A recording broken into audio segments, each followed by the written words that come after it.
celebrase a solicitud de participación y voluntariado a la entrega dos diplomas e premios aos mellores oradores do Parlamento Xove 2018 na categoría de bacharelato. Tamén vamos con os outros. O primeiro é Saúl Corredoira Rodríguez, do Colexio Plurilingüe San José de Lugo.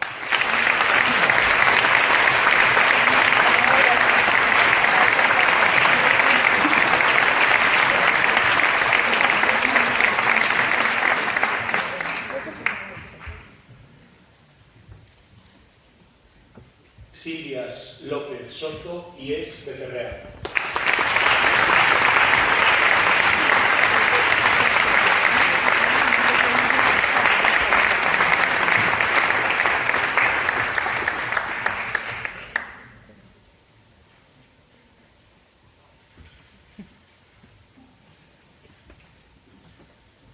Joel Rodríguez Poi y ex Becerreal.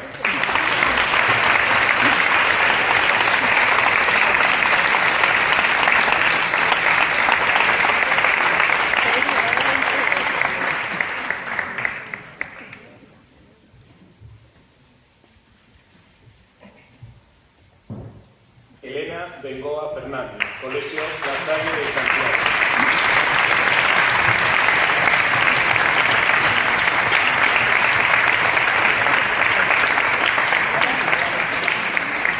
Pasamos ahora ao equipo a categoría de bacharelato.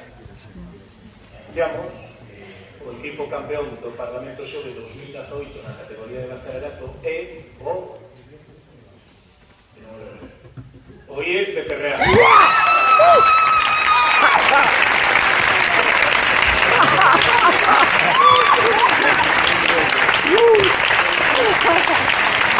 ¿Qué crees?